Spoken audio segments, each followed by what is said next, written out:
이 말씀 중심으로 빌레몬서 강의 세 번째 마지막 시간, 평화의 도구가 되는 사람은 복이 있나니, 이것이 오늘 말씀의 주제입니다. 오늘은 6월 25일 우리 민족의 최대의 아픔 중에 하나였던 6.25 동란, 그날을 기념하고 기억하는 날입니다. 그때 당시 세계 최빈국 중에 하나였던 우리 대한민국이 주님의 은혜 가운데 굉장한 강대국이 되었습니다. 주님의 온전한 은혜입니다. 선교 한국, 전도 한국이 되어서 세계 교회사에서 유례를 찾아볼 수 없을 정도로 교회가 대한민국에 많이 있습니다. 대한민국에서 태어난 사람이라면 하나님의 복음을 듣지 못했다고 핑계할 수 없을 것입니다. 직간접으로 다 듣게 되었습니다. 이렇게 복 있는 나라가 되었습니다. 주의 은혜. 그래서 이제 우리나라가, 우리 교회, 우리 개인이 하나님 앞에 평화의 도구가 되어 평화의 사람으로 쓰여지기를 주 예수의 이름으로 축원합니다. 빌레몬서는 세 사람의 아름다운 사람이 등장한다고 했습니다. 하나는 도망친 노예 오네시모고 그의 주인인 빌레몬이고, 또 하나는 이 모두를 살려낸 바울 사도입니다. 오늘은 그 바울 사도의 이야기로 빌레몬서를 마칩니다. 바울 사도를 통해서, 빌레몬서 통해서 우리가 배울 수 있는 교훈이 무엇인가? 그것은 살리는 존재가 되어야 한다라는 것입니다. 여러분, 우리 삶의 라이프 스타일이 내가 어떤 직업을 가졌든 간에 한 가지 삶의 키워드가 있습니다. 회사원으로 살건, 평범한 주부가 되든, 예술가가 되든, 변호사 검사가 되든, 의사가 되든, 사업가가 되든, 어떤 사람이 되어든 간에 나는 살리는 존재로 살겠다 하는 삶의 자세가 제일 중요하다는 것입니다. 아들이 되어도 딸이 되어도, 사위가 되어도, 며느리가 되어도, 부모가 되어도, 또 교회의 성도가 되어도 제일 중요한 것은 나는 내가 처한 곳을 살리는 존재로 살겠다 하는 그 삶의 자세가 굉장히 중요합니다. 이것이 성경적인 삶입니다. 복음을 요약해 놓은 듯한 구절이 성경에 곳곳에 있는데, 그 중에 하나가 요한복음 10장 10절입니다. 거기에 이런 구절이 나옵니다.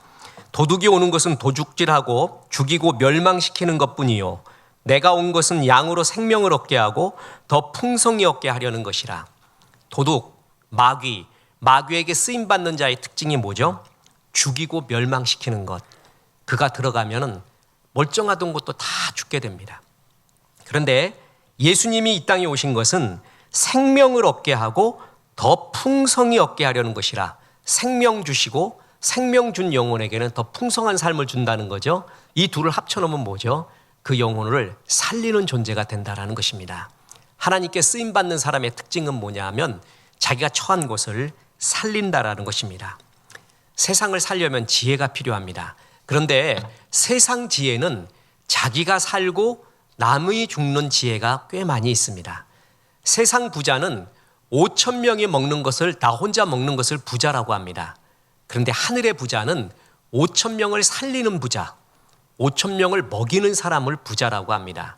하늘의 지혜는 살리는 지혜고, 죽었던 것을 일으키는 지혜를 하늘의 지혜라고 합니다. 바울은 주인의 돈을 훔쳐 달아난 오네시모를 살리게 됩니다. 그리고 자기 종에게, 노예에게 배신당하며 돈까지 도둑질당한 그것을 생각하며 분노하며 배신감에 마음이 아픈 빌레몬도 살려냅니다. 이 둘을 다 살려내면서 하나님 안에서 하나 되게 하시고, 또한 은혜를 받게 한 것이 바로 바울 사도의 삶의 능력이었고 신앙의 힘이었다라는 것입니다. 보십시오.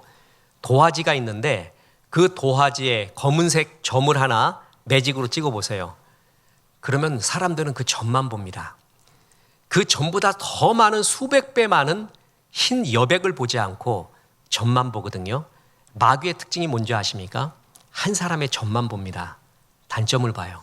안 좋은 점을 봐요. 그래서 항상 너는 이래서 망할 거야, 저래서 망할 거야, 그 중심으로 봅니다. 그런데 하나님의 종들, 하나님의 사람들의 특징이 뭐냐면 흰 여백을 많이 봐주는 거예요. 그래서 그 속에 있는 선하고 아름다운 걸 다 끌어내요. 마귀와 마귀에게 쓰임받는 사람의 특징이 뭐냐면 그 사람을 만나잖아요. 그럼 내 속에 있는 모든 악을 다 끌어내요, 그 사람이.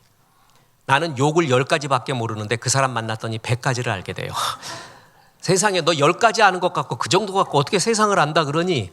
그리고 정말 내가 상상의 밖에 있는 욕을 다 가르쳐줘요. 내 속에 있는 악의 본성을 다 끌어내요. 마귀에게 쓰임받는 사람의 특징이.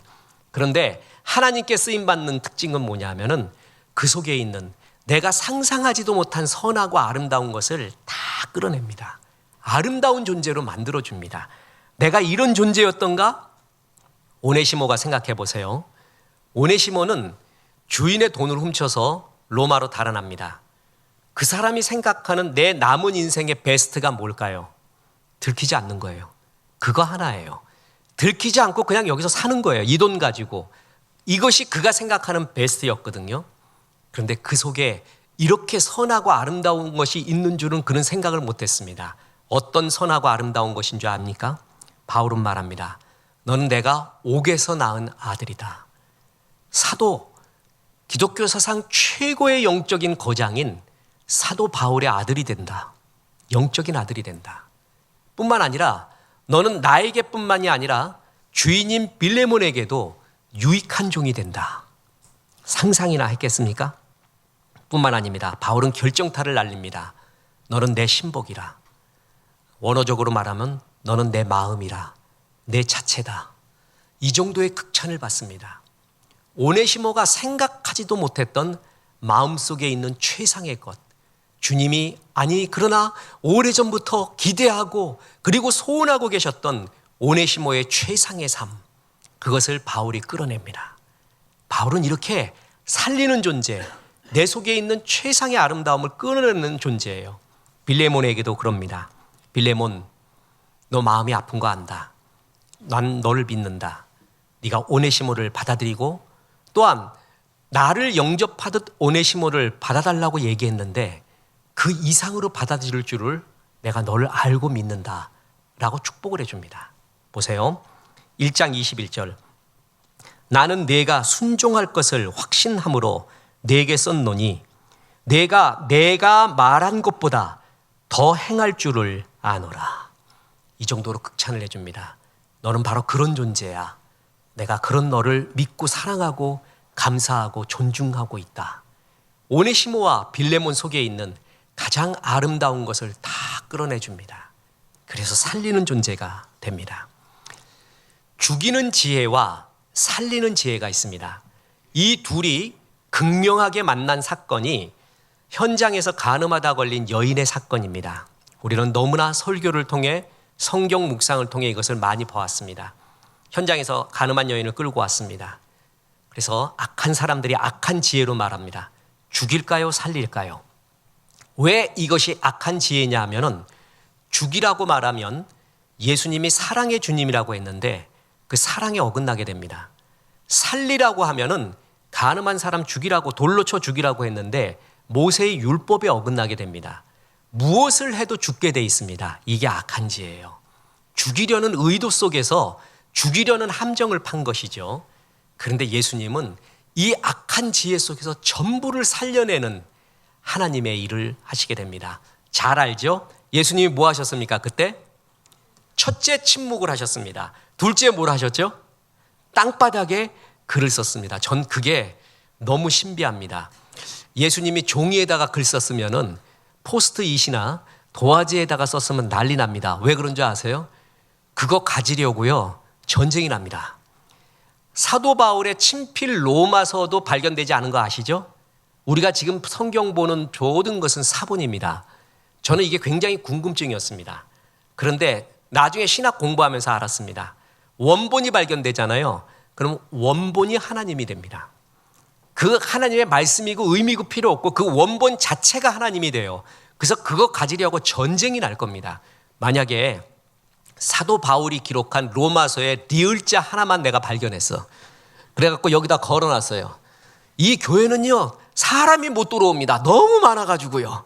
난리부르스가 나버릴 거예요. 그러지 않겠습니까? 그거 손이라도 한번 잡아보려고 보기라도 한번 해보면 내 모든 것이 해결될 것 같아서. 그게 우리 인간이거든요. 그래서 하나님은 그런 거 남겨놓지 않습니다. 예수님이 친필로 쓴 거는 두말할 나위도 없죠. 그래서 땅바닥에다 씁니다. 바람에 날려가라고, 밟고 지나가려고. 뭘 썼는가? I don't know. 어느 주석가가 말했다 그랬죠. 거기다 사람의 이름과 죄목을 적어놨대요. 그래갖고 홍길동 보리밭, 김말동 탱자나무 아래, 누구누구 물레방앗간, 이걸 다 적어놨어요. 그랬더니 사람들이 누구든지 죄 없는 자가 돌로 쳐라라고 이걸 쳐다봤더니, 자기를 쓱 봤더니 예수님 써놓은 걸 봤더니 자기 이름이 들어가 있고 자기의 죄악이 거기 다 기록돼 있어요. 아무도 돌로 칠 수가 없는 거예요. 그렇게 했다고 한 주석가가 상상을 했는데 굉장히 유쾌한 상상이었어요. 실제 그럴 것 같기도 해요. 거기 내 죄가 다 기록돼 있어요. 예수님 아무 말씀도 안 합니다. 누구든지 죄 없는 자가 먼저 돌로 치라. 그랬더니 다 못 칩니다. 다 살려냅니다. 그중에 특히 어린애 하나가 있었다고 쳐봅시다. 얘가 뭘 알아요? 아무것도 모르고 그냥 동참하는 거예요. 죄의 구조에. 걔들도 다 살려냅니다. 그러고 나서 여인에게 말합니다. 너를 정죄하는 사람들이 어디 있느냐? 그러니까 없습니다 그러죠. 사랑의 특징이 뭔지 아십니까? 상대편으로 하여금 할 말이 있게 만들어요. 악한 지혜의 특징은 꼼짝 못하게 합니다. 꼼짝 못하게 해요. 그게 이긴 줄로 알아요. 그건 악한 마귀의 지혜입니다. 처녀가 임신을 해도 할 말이 있는 거예요. 그렇죠? 할 말이 있는 거예요. 그래서 그에게 할 말을 줘요. 현장에서 간음하다가 잡혀온 여인이 무슨 할 말이 있겠습니까? 근데 예수님은 말을 합니다. 너를 정죄하는 사람은 어디 있느냐? 없습니다. 나도 너를 정죄하지 않는다. 다시는 죄를 범하지 마라. 그게 감동이에요. 네 죄를 알렸지부터 시작을 해요. 그래가지고 너 지금 첫 번도 아니지부터 시작을 해요. 이 죄가 얼마나 무서운가부터 시작을 하잖아요. 그러면 마음이 안 열려요. 다 살려냅니다. 그를 향한 사랑도 보여줍니다. 그리고 죄 짓지 말라고 합니다. 그때 그것이 가슴에 와 닿습니다. 선배 목사님 중에도 이런 분이 있습니다. 만나면 맨날 회개하래. 10년 전부터 지금까지 회개하래. 이 나라 이래서는 안 되대. 교회가 이래서는 안 되고, 목사 이래서는 안 되고, 성도가 이래서는 안 되고, 들으나 마나에 그 뒤도 다 알아요. 제가 10년 뒤에도 뭐가 일어나는 줄 알아. 그게 처음에는 은혜를 받았어요. 그래서 회개하자 했는데 맨날 그러니까 괴로워 죽겠어요. 근데 어느 목사는 그럽니다. 한 목사 힘들지? 목회 다 어렵다. 나도 그 과정 다 겪었다. 까만 고목 보이지? 그게 우리 속이야.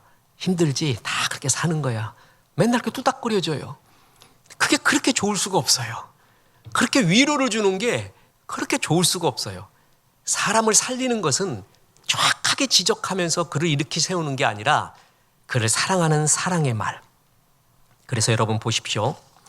우리나라의 전문 시인들이 플러스 시를 좋아하는 독자들이 우리나라 시에서 제일 좋아하는 랭킹 1위 김춘수님의 꽃입니다. 거기에 우리가 너무 잘하는 구절이 나오죠. 내가 그의 이름을 불러주기 전에는 그는 다만 하나의 몸짓에 불과했다.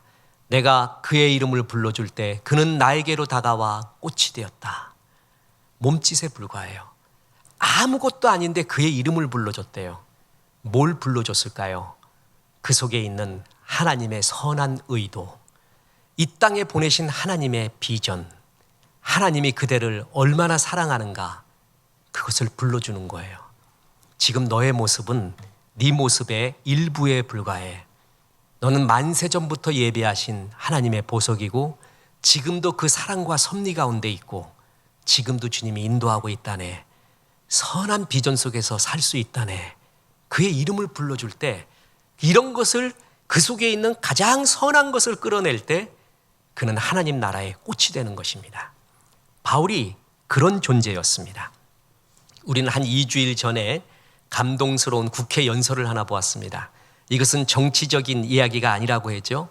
국회에서 무엇인가를 기록하고 역사 기록하는 사람의 컬럼을 봤는데 저만 그런 줄 알았더니 자기도 이 역사를 기록한 이래로 여야가 같이 박수 친 건 처음 봤대요. 자기도 처음 봤대요.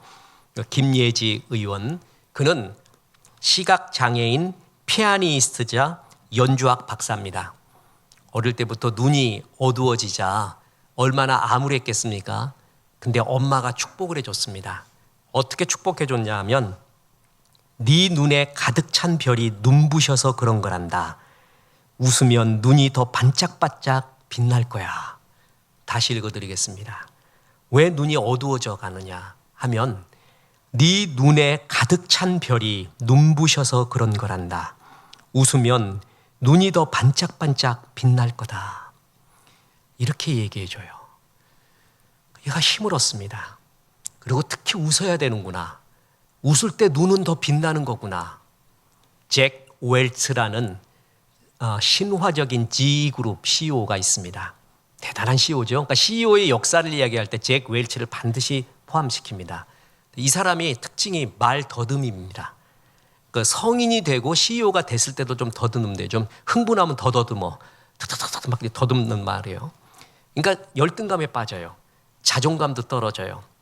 그때 어머니가 한 말이 있습니다. 웰츠야, 그렇지 않아.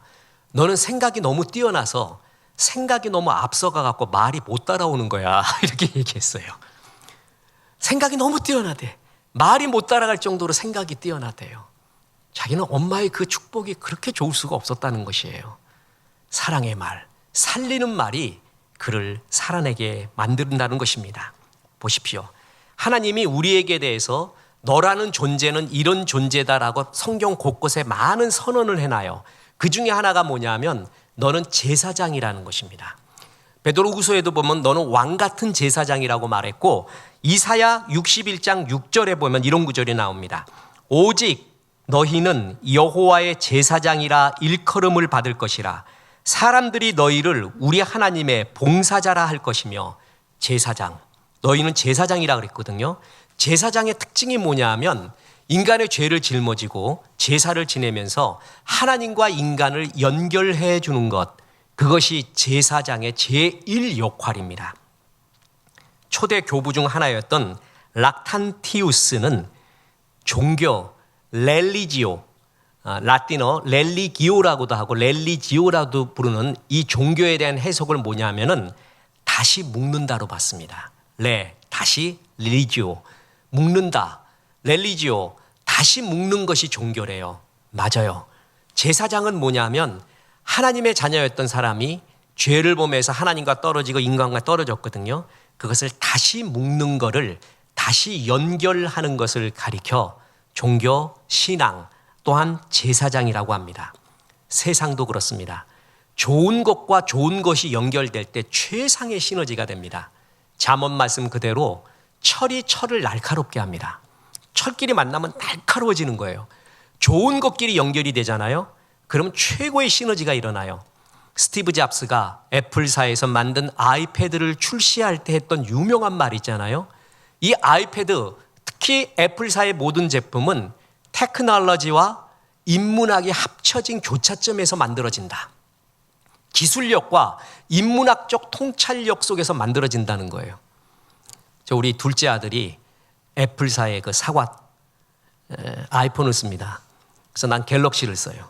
그래서 요번에도 분명히 물어봤어요. 얘야, 왜 아이폰을 쓰니? 난 갤럭시가 성능도 더 좋은 것도 많고 사진 성능도 좋은 거 많고 그런데 왜 아이폰을 쓰니? 그러니까 아이폰은 감성이래요. 감성. 스토리가 있대요. 바로 그거죠. 누가 미를 좋아해요? 사람은 감성과 미를 좋아한다는 거예요. 이게 인문학적 통찰이거든요. 그거를 애플사가 잡은 거예요. 그래서 탐미주의라고 얘기할 정도로 사람이 그런 거예요. 사람이 그런 것을 좋아하고 그래서 그 아름다움과 기술의 결합점이 애플사의 제품들이란 말이에요. 아름다운 것들이 연결될 때 최고의 제품이 나오거든요. 마찬가지로 보십시오. 바둑을 보세요. 바둑이 살아나는, 죽어가는 대마가 돌들이 살아나는 법이 있어요. 살아있는 집과 연결 하나만 하면 돼요. 다 죽어가다가도요, 여기 살아있는 집이 있거든요. 그것과 연결만 하면 죽어가는 집이 다 살아요. 좋은 연결이 일어나면 다 살게 돼 있습니다. 죄는 단절입니다. 그런데 하나님의 자녀들의 제사장의 특징이 뭐냐면 연결해서 살려낸다라는 것입니다. 그래서 바울은 오네시모를 살리고 빌레몬을 살리고 이 살리는 종으로서의 역할을 다 한 것입니다. 목사님, 저는 그럴 자격이 없는데요. 능력도 없고 돈도 없고 누구나 살리는 존재가 될 수 있습니다. 성경 66권입니다. 그중에 조금 아쉬운 얘기를 하면 사람의 이름으로 제목 붙인 게 41권입니다. 그 중에 남성의 이름이 39건입니다. 여성의 이름은 딱 2개, 에스더와 룻기 2개밖에 없습니다. 그런데 하나님은 에스더와 룻은 굉장히 대조적인 사람들입니다. 이 둘을 하나님의 여성의 이름으로 세웠어요. 에스더서는 그야말로 고지를 점령한 사람의 특징입니다. 아하수에로 왕의 왕비였죠. 비록 포로였어도 왕비의 고지에 오른 사람. 성경에 보면 요셉이 그랬고요, 다니엘이 그랬습니다. 고지에 오른 사람, 느헤미야 같은 사람도 마찬가지고요, 에스라도 그렇고요. 어떤 사람은 고지에 올라서 쓰게끔 하고요, 어떤 사람은 평범하게 써요. 누가 옳은 거 절대 없습니다, 하나님 나라에서는. 그런데 그 고지에 오른 에스더, 그는 자기의 직위를 갖고 자기의 자랑을 하고 뻐기려고 하지를 않고 나라를 위하여, 하나님 나라를 위하여 자기의 가진 것을 쓰게 됩니다. 에스더같이 고지에 오르게 하잖아요. 그렇게 쓰십시오. 그런데 묻습니다. 룻은 뭘 했습니까? 룻은 뭘 했죠? 이방 여인입니다. 플러스 남편도 잃어버렸습니다. 아무것도 없습니다. 룻이 성경에서 하는 일이란 이삭 줍기, 밥하고 빨래하고 이삭 줍고, 너무나 평범한 이야기를 해요. 딱 하나, 하나님을 택했습니다. 그런 평범한 속에서도 하나님을 떠나지 않았습니다. 주께 늘 붙어 있었습니다. 룻의 이야기는 그거 하나입니다. 그런데 하나님은 에스더도 귀하게 여기고 룻도 귀하게 여기는 거예요. 고지를 정박해서 크게 쓰임 받는 사람도 그렇지만 평범하지만 하나님을 떠나지 않고 이삭을 줍고 밥하고 빨래하고 그런 가운데 하나님을 버리지 않는 그 신앙도 굉장히 중요하게 여겨서 두 대조적인 여인을 성경의 제목으로 삼습니다. 룻과 같은 사람도 쓰임을 받을 수가 있다는 거죠. 우리의 착각 중에 하나는 에스더 같은 사람만 쓰임 받을 수 있는 줄 아는데 그렇지 않다는 것입니다. 룻도 충분히 쓰임 받을 수 있고 영광스럽게 쓰임 받을 수 있다는 것입니다. 연탄길의 작가 이철환이 있습니다. 이 사람이 연탄길 수많은 간증들이죠, 삶의 이야기들을 수집하여 기록을 해놨는데 저는 제가 제일 좋아하는 것이 있습니다. 그것은 축의금 13,000원이라는 이야기입니다. 제가 직접 원문을 읽어드리겠습니다. 오래전 나의 결혼식 날이었다. 결혼식이 다 끝나도록 친구 형주의 얼굴이 보이지 않았다. 고개를 갸웃거리며 예식장 로비에 서서 친구를 찾았지만 친구는 끝끝내 보이지 않았다. 바로 그때 친구 아내가 토막숨을 몰아쉬며 예식장 계단을 급히 올라왔다. 고속도로가 너무 막혀서 8시간이 넘게 걸렸다고, 예식이 다 끝나버려서 어쩌냐고 친구 아내가 안타까운 표정을 지으며 말했다. 그녀의 이마에는 땀방울이 송골송골 맺혀 있었다. 친구 아내가 내게 말했다. 성민이 아빠는 오늘 함께 오지 못했어요. 성민이 아빠가 이 편지를 전해드리라고 했어요. 친구 아내는 말도 맺기 전에 눈물을 글썽였다. 엄마의 낡은 외투를 덮고 등 뒤에 아기는 곤히 잠들어 있었다. 친구가 보낸 편지엔 이렇게 적혀 있었다. 철아나, 나 형주다. 나 대신 아내가 간다. 하루를 벌어서 하루를 먹고 사는 리어커 사과장수이기에 이 좋은 날 너와 함께 할 수 없어 마음이 아프다. 하루라도 사과를 팔지 않으면 우리 가족은 내일을 걱정해야 한다. 살다 보면 정말 그럴 수밖에 없는 날이 있잖아. 내가 이해해 주렴. 어제는 아침부터 늦은 밤까지 사과를 팔았다. 온종일 거리에 서서 추위와 싸운 돈 13,000원이다. 하지만 힘들다는 생각은 들지 않는다. 아지랑이 피어오르던 날 흙 속에서 뚫고 나오는 푸른 새싹을 바라보며 너와 함께 희망을 노래했던 푸른 시절이 내겐 있으니까, 우리에겐 하나님이 계시니까 슬프지 않았다. 눈물을 글썽이며 이 글을 쓰고 있지만 마음은 기쁘다.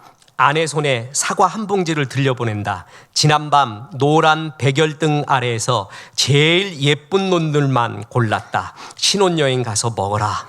친구여, 오늘은 너의 날이다. 이 좋은 날 너와 함께 할 수 없음을 마음 아파해다오. 나는 항상 너와 함께 있다. 해남에서 형주가. 편지와 함께 들어있던 10,000원짜리 한 장과 1,000원짜리 3장. 뇌성마비로 몸이 불편한 내 친구가 거리에 서서 한겨울 추위와 바꾼 돈이었다. 마음이 아파 아무 말도 할 수 없었다. 친구 아내가 건네준 사과 봉지에서 사과 하나를 꺼냈다. 애써 슬픔을 누르고 사과를 한 입 베어 물었다. 왜 자꾸 눈물이 나오는 것일까? 새신랑이 눈물 흘리면 안 되는데 다 떨어진 구두를 신고 있는 친구 아내가 마음 아파할 텐데 멀리서도 나를 보고 있을 친구가 마음 아파할까 봐 엄마 등 뒤에 잠든 아기가 마음 아파할까 봐 나는 태어난 척 창밖을 바라보았다. 하지만 참으려 해도 울음이 참아지지 않았다. 어깨를 들썩이며 울었다. 사람들 오가는 예식장 로비 한가운데 서서. 돈이 많아서 능력이 있어서만 사람을 살리는 건 아닙니다. 원래 여러분 추억이라는 것은, 아름다움이라는 것은 약하고 진실이 만날 때 그렇습니다. 돈이 너무 많잖아요. 능력이 많으면 우리 인간 가운데 가장 소중한 설레임, 그리움, 애틋함, 소망함 이런 것이 없습니다. 없기 때문에 빨간 자전거가 그렇게 그리운 거예요. 사고 싶은 거야. 갖고 싶어 죽겠어. 꿈에도 그리워해요. 설레요. 아버지도 사주고 싶어요. 능력이 안 됩니다. 100개도 1000개도 사주고 싶은데 능력이 안 돼요. 그 애타는, 빨간 자전거보다 더 애타는 눈으로 아들을 쳐다봅니다. 아들이 아빠 마음을 압니다. 아버지 마음을. 아버지 그 자전거 안 가져도 돼요. 난 아버지 있으면 되니까. 그 자전거가 없어도 이미 마음에는 자전거 100개가 들어가 있는 거예요. 아름다움은, 추억은 약함과 진실이 만날 때예요. 꼭 능력에 돈이 있고 많은 것을 소유해서 아름다움이 만들어지는 것은 아닙니다. 내가 연약해요. 에스더 같지 않아요. 그냥 평범한 룻에 불과해요. 그래도 사람을 살리는 존재가 될 수 있습니다. 이 진실의 마음, 이 마음. 저도 잊혀지지 않을 때가 있습니다. 목회하면서 잊혀지지 않는 아름다움 간증하려면 저도 수고 없습니다. 오해의 여지도 있어서 절제하고 있습니다. 그중에 잊혀지지 않는 게 대신방 기간, 겨울인가 이렇게 막 가는데, 그때 제가 또 원래 목이 약하잖아요. 그래갖고 계속 이렇게 뜨거운 물 먹으면서 신방을 가는데 한 권사님이 이렇게 마오병에서 뭘 갖고 와요. 굉장한 소중한 것 갖고 와갖고, 나는 이게 무슨 금으로 만든 뭐가 있구나, 금가루로 이 속에 뭐가 들어가 있어서 먹으면 막 눈도 커지고 목도 팡 터지고 뭔가 신비의 약일 수도 있다 그랬더니 보리차였습니다. 보리차. 그걸 먼 길에 끓여오셨어요. 목사님, 신방 가서 목두고 할 텐데 보리차를 드시래요. 보리차가 제일 좋습니다. 잊혀지지가 않아요. 사는 선물 받았지만 그 진심이 섞인 이야기, 스토리, 그게 사람을 제일 행복하게 합니다. 에스더 같은 능력 없어도요, 위치가 없어도요, 룻과 같이 아주 평범해도 그는 살리는 존재가 될 수가 있습니다. 언어에는 온도가 있습니다. 얼굴에도 온도가 있고요, 삶에도 온도가 있습니다. 언어의 온도가 높은 사람은 긍정과 배려, 사랑의 말, 축복의 말을 많이 합니다. 얼굴의 온도가 높은 사람은요, 미소와 그리고 웃음이, 친절이 항상 배어 있습니다. 내가 예수 믿어도 어두운 사람이 있어요. 그리고 항상 부정적인 얼굴 하는 사람이 있어요. 그것은 자기를 돌아봐야 됩니다. 하나님이 축복을 할 때 여호와의 미소를 그 얼굴에 비친다고 했어요. 진짜 그 얼굴은 계속 말하지만 아몰의 피어리스 주다나 꽃을 든 남자, 아무리 발라도 그 화장을 해도 그 얼굴이 안 나와요. 그 내면에 정말 빛나야지 나오는 얼굴이 있습니다. 그게 얼굴의 온도입니다. 삶의 온도가 높은 사람, 이웃을 향한 따뜻한 사랑과 공감, 눈물이 있습니다. 이 온도가 생명을 부화합니다. 여름날 또 전염을 합니다. 겨울날 말이에요. 따뜻한 커피를 먹어보세요. 온몸에 퍼지잖아요. 여름 더울 때 시원한 아이스 아메리카노를 먹어보세요. 온몸에 퍼져요. 그랬듯이 따뜻한 온기는 사람들이 압니다. 그 사람 곁에 있기를 원합니다. 그 온기가 정말 느껴지게 됩니다. 이 사람이 복된 존재입니다. 시체는 주변의 온도와 자기 온도가 똑같아요. 주변이 0도잖아요. 그럼 시체 온도도 0도예요. 자기 온도가 없어요. 근데 살아있는 존재의 특징이 뭔지 아십니까? 자기 온도를 유지합니다. 주변에 0도라 할지라도 자기의 온도, 신앙의 온도가 있어요. 다 그렇다 할지라도 나의 온도, 하나님의 온도, 예수님의 온도가 그에게 있습니다. 이게 살리는 온도예요. 자, 좋은 팁을 드리겠습니다. 우리 아들, 딸 잘 되게 해주십시오. 우리 집 돈도 좀 많이 벌게 해주십시오. 이런 기도 누가 못합니까? 해야죠. 모든 기도는 여기부터 시작을 하는 거예요. 근데 거기에만 그치면 기복적인 신앙이 되죠. 이 기도와 비슷하지만 사실은 똑같은 기도가 있습니다. 이렇게 기도하십시오. 우리 아들, 딸이 제가 축복의 통로가 되게 도와주옵소서. 이렇게 기도하세요. 그 얘기가 그 얘기예요. 그런데 엄청난 차이예요. 축복의 통로가 되기 위해서 이런 것도 성공하면 좋겠고 저런 것도 성공하면 좋겠고 저런 것도 잘하면 좋겠는데 그 이유가 뭐냐면 축복의 통로가 되기를 원합니다. 많은 사람을 살리는 존재가 되기를 원합니다. 이렇게 기도하는 거예요. 그게 지혜로운 기도고 성경적인 기도예요. 하나님, 우리의 가정이 내가 살리는 존재 되게 도와주옵소서. 이것이 바울의 오늘 사람을 살린 바울 사도의 사랑의 이야기고 하나님이 우리에게 말하는 이야기입니다. 자, 이제 끝으로 빌레몬의 결론입니다. 바울은 살리는 기 위해서 갑지불을 하였다라는 것입니다. 갑지불이 없는 것은 껍데기입니다. 사람 마음이 가야 진짜거든요. 마음이 가야 진짜 역사가 이루고 그것이 내 스토리가 되는 거예요. 마음이 있는 곳에 물질이 있고 열정이 있고 시간이 있습니다. 그거 없으면은 갑지불이 없으면 거의 가짜입니다. 기억에 남지도 않습니다. 갑지불을 한 것이 가장 소중한 것입니다. 바울은 오네시모를 살리기 위해 빌레몬을 치유하기 위해서 자기가 마지막 갖고 있었던 최고의 것을 다 갑지불해버립니다. 자존심을 다 내려놓습니다.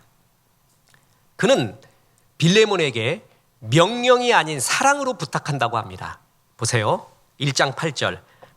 이러므로 내가 그리스도 안에서 아주 담대하게 내게 마땅할 일로 명할 수도 있으나 도리어 사랑으로서 간구하노라. 명령할 위치에 내가 있다. 명령 안 하겠다. 내가 너에게 사랑으로 호소를 한다. 이렇게 낮추기 시작합니다. 그러면서 오네시모를 한없이 높여줍니다. 어떻게 높여주냐 하면 1장 11절에 그가 전에는 내게 무익하였으나 이제는 나와 내게 유익함으로. 오네시모 이름이 유익한이라는 뜻이잖아. 이름대로 살지 못했는 거 내가 인정한다. 그런데 이제는 말이야 유익한 존재가 되었다. 나에게뿐만이 아니라 내가 확신하건대 너에게도 유익한 존재가 된다. 이 정도로 말하고 있습니다. 12절. 내게 그를 돌려보내노니 그는 내 신복이라. 신복 스플랑크나 마음이라 그랬죠. 그는 내 마음이라. 내 자체라. 그를 영접하면 나를 영접하는 것이야. 1장 17절. 그러므로 네가 나를 동력자로 알진대 그를 영접하기를 내게 하듯 하고. 이 정도로 표현을 해줍니다. 보세요. 빌레몬은 오네시모에게 마음의 상처가 있습니다.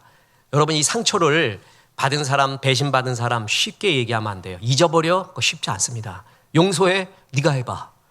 사랑해? 네가 해봐. 그거 쉽지 않아요.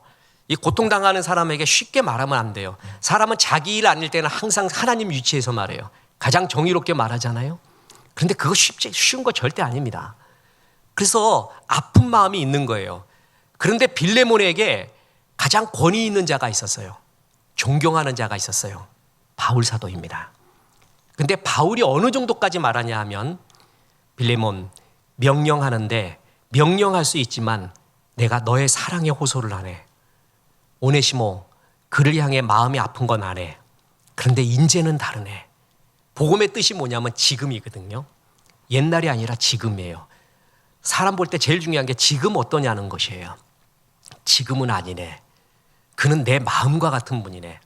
내가 옥중에 낳은 아들이야. 그리고 그가 곧 나야. 그를 영접하는 게 나를 영접하는 것이네. 이 정도로 말해요. 이 정도로. 그러니까 빌레몬이 오네시모에 대해서 굉장히 쓰린 마음을 갖고 있다가도 자기가 제일 믿을 수 있고 존경하는 사람이 이 정도까지 말해줘요. 이 정도까지. 그럼 흔들리겠죠. 아, 내 아픔 너머에 무슨 세계가 있는 것 같구나. 내가 제일 존경하는 바울 사도가 이 정도까지 말해준다면 이것은 거짓이 아니겠구나. 마음이 흔들릴 수가 있는 거예요. 바울은 그 정도까지 말하는 거예요. 오네시모를 살리기 위해, 플러스 빌레몬의 마음의 쓴뿌리를 없애기 위해 그는 정말 사도의 권위로서 명령하는 게 아니라 낮고 낮게 내려와서 호소하고 있어요. 심지어 보세요. 자신을 늙은이로 표현합니다. 1장 9절. 도리어 사랑으로서 간구하노라. 나이가 많은 나 바울은 지금 또 예수 그리스도를 위하여 갇힌 자 되어, 자기 옥에 또 있대요. 내가 감옥에서 늙은이가 말하는데 지금 그 얘기예요. 나이 들면 서러운 게 많습니다. 그냥 하나부터 열까지 다 서러워 죽겠는데, 그래서 제일 말하는 게 나이 들었다. 내가 나이가 많은데 이 나이 들어서, 이런 말이 어찌 보면은요, 젊은 사람들에게, 유력한 사람들에게 호소하는 말이에요. 호소. 내가 나이 많아서, 게다가 감옥에까지 갇혔대. 바울 젊을 때 죽었거든요. 우리 지금 계산으로 보면. 너 늙긴 뭐가 늙어. 그런데 노인네가 말하는데, 이 노인네가 지금 감옥에 있는데 내가 한마디 하겠네. 지금 그 얘기하는 거예요. 저는 이 구절 보고 한참을 웃었습니다. 성령의 능력으로 기도하지 왜 이렇게까지 말하냐 이거예요. 빌레몬에게. 정말 바울이 썼던 수많은 이런 서신의 이야기, 프라이빗한 개인적인 글 중에 빌레몬서의 이 구절이 제일 웃깁니다. 통쾌하게 어떨 때는. 그리고 더 심한 말 하네. 돈은 자기가 갖겠대. 1장 18절. 그가 만일 네게 불의하였거나 네게 빚진 것이 있다면 그것을 내 앞으로 계산하라. 자기가 돈이 어디 있어. 자기도 생거지인데, 자기도 거지라서 후원금 받고 기도하고 주님 주셨습니다, 감사합니다 하고 사는데 얼마를 훔친지 어떻게 알아요. 그리고 그거 자기가 갖겠대. 내 앞으로 계산 달아나 이러고 앉았어요. 이게 참 재밌잖아요. 바울이 이 정도까지 말하고 있어요. 한 수 더 뜹니다. 내가 다른 편지는 다 이렇게 대필로 하는데 요건 내가 친필로 썼다. 그리고 너는 나한테 빚 있잖아, 나 그거 안 말해. 보세요. 19절.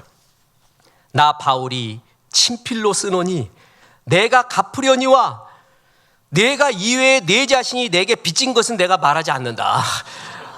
이 자체를 말 안 해야지. 이 자체를 말 안 해야 되는데, 너 나한테 빚진 거 있지? 내가 안 말할게. 내가 그런 거 내가 말 안 할 테니까. 그리고 내가 지금 친필로 쓴다. 지금 노인네 감옥에서 힘도 없는데 얘야 지금 눈도 안 보이고 손도 떨려나.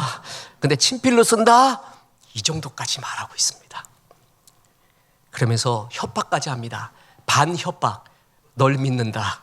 1장 21절. 나는 내가 순종할 것을 확신함으로 내게 썼노니 내가 말한 것보다 더 행할 줄을 아노라.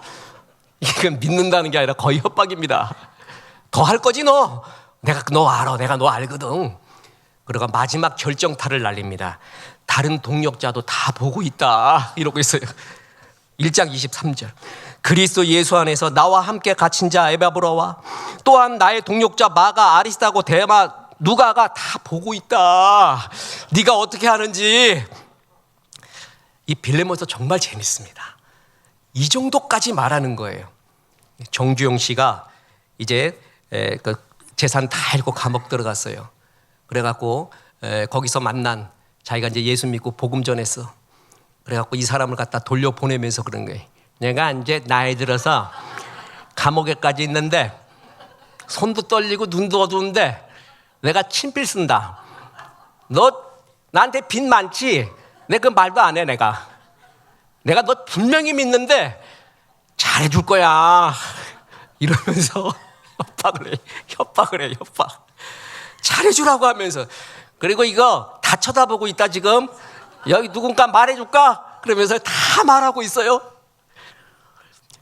여러분 이걸 보고 빌레몬이 보고 처음에 웃었을 겁니다. 이 노인네가 왜 이런가. 바울의 논리에 설득되지 않고 바울의 마음을 느낍니다. 바울이 지금 뭘 말하고 있는가, 얼마나 애타는 심정인가. 오죽했으면 이렇게까지 말할까. 한마디 하면 되거든요.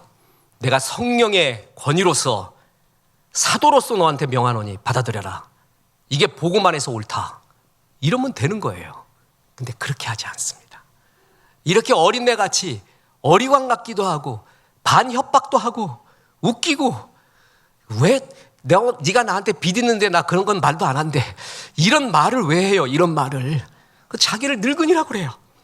자기 지금 옥에 있대. 친필로 쓴대. 나는 널 믿는데 내가 말한 것보다 네가 더 잘한다고 믿는다. 이런 말들, 빌레몬이 마음이 풀렸을 겁니다. 사도 바울이 이 정도까지 말하는구나. 내가 알고 있는 존경하는 스승이 이 정도까지 말하는 거 보면은 오네시모 받아들여도 되겠구나. 오네시모를 살립니다. 빌레몬을 살립니다.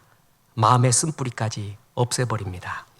바로 이것이 바울의 살리는 능력이었고 살리는 데 쓴 갑지불이었습니다. 갑지불에 스토리가 있을 때 행복합니다. 말로 다 할 수 없는 스토리가 추억의 속에 있는 사람, 그것은 갑지불이 있을 때 스토리가 생깁니다. 어린 왕자에서 어린 왕자가 지구별로 옵니다. 그랬더니 거기서 하나 멘붕이 일어나는데 뭐냐 하면은 장미를 봅니다. 아름다운 장미가 수백 수천 송이 펴 있어요. 너무 아름다워요. 자기 별에 두고 온 장미 한 송이가 기억이 나요. 자긴 그게 다인 줄 알았는데 여기 와 보니까 수백 수천 송이가 더 아름다운 것이 있는 거예요. 멘붕이 옵니다. 그때 현명한 사막의 여우가 어린 왕자에게 말합니다. 아니야, 여기에 수백 송이 수천 송이 있는 거 소중하지 않아. 진짜 소중한 것은 별에 두고 온 너의 하나의 장미야. 왜냐하면은 그 장미에 너의 눈물이 있잖아. 너의 사랑이 있고 너의 물질이 있고 마음이 있고 열정이 있고 아픔이 있고 거기에 그 장미 한 송이에 그게 들어가 있잖아. 그게 제일 소중한 것이야. 더 이쁜 수백 수천 송이가 아니라 네 마음과 갑지불이 돼 있는 것, 네 열정이가 있었고 사랑과 눈물이 있었던 그 하나가 진짜라는 것이에요. 내 마음이 있는 곳에 물질이 있습니다. 네 마음이 있는 곳에 열정이 있습니다. 내 마음이 있는 곳에 시간이 있습니다. 주님 사랑하면 마음과 열정과 시간을 다 그 앞에 드립니다. 그리고 그 갑지불을 내서 더 소중한 것을 얻습니다. 더 소중한 영원한 것을 얻는 것, 그것이 주의 종들입니다. 갑지불을 아까워하지 마십시오. 그래서 에베소서 5장 16절에 보면은 세월을 아끼라, 때가 악하니라 라고 했습니다. 세월을 아끼라. 엑사고라조 카이론, 엑사고라조 메이 카이론. 때, 세월, 카이론. 일반적인 시간이 있는 크로노스의 시간이 있는가 하면 사람마다 하나님이 주신 결정적인 시간 카이로스, 언더 크리티컬 타임이 있다. 그것을 만나면 엑사고라조메이, 값을 지불하고 살아라는 뜻입니다. 이 구절을 세월을 아끼라라는 구절을 더 편하게 번역을 하면 결정적인 시간을 값지불해서 살아라는 뜻입니다. 이 시간 많지 않습니다.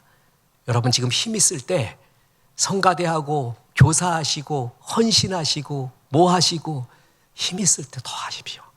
나중에 그때 더 할 걸, 더 헌신할 걸. 지금 이 시간이 결정적인 시간들입니다. 그 시간을 갑지불을 하면서 사십시오. 갑지불 하면서 많은 사람을 살려내십시오. 인생 아무것도 아닙니다. 전부 바람같이 안개같이 날아갑니다. 봄날의 벚꽃 같습니다. 진짜 남는 것, 내가 갑지불을 해서 살려낸 영혼, 갑지불을 해서 살려낸 수많은 스토리, 그것이 우리의 프라이드요 신앙인 것입니다. 그렇습니다. 아름다운 세 사람, 오네시모, 빌레몬, 바울. 바울은 두 사람을 다 살려냅니다. 그 살리는데 마지막 남은 자존심을 아낌없이 던져버립니다. 그리고 이들이 하나님 나라의 꽃으로 피었을 때 한없이 기뻐했습니다. 이것이 주의 종들이 하는 하나님 나라의 영광이요 사명입니다. 이런 살리는 종 되시기를 주 예수의 이름으로 축원합니다. 이제 하나님 말씀 생각하며 찬송합니다. 낮엔 해처럼 밤엔 달처럼.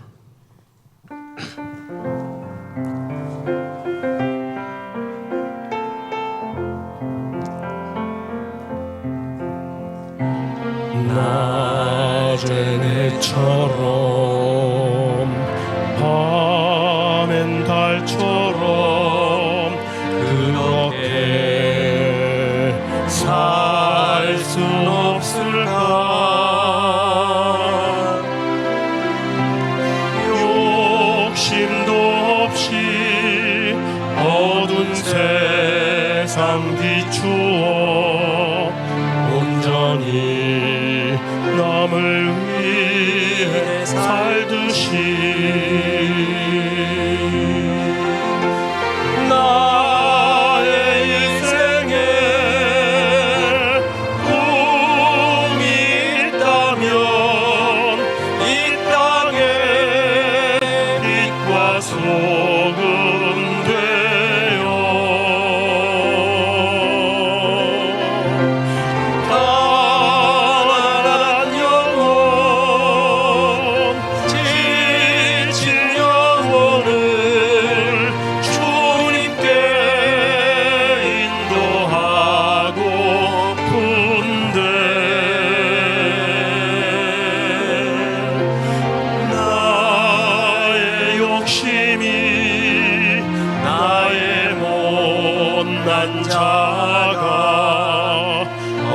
내나 커다란 짐 되어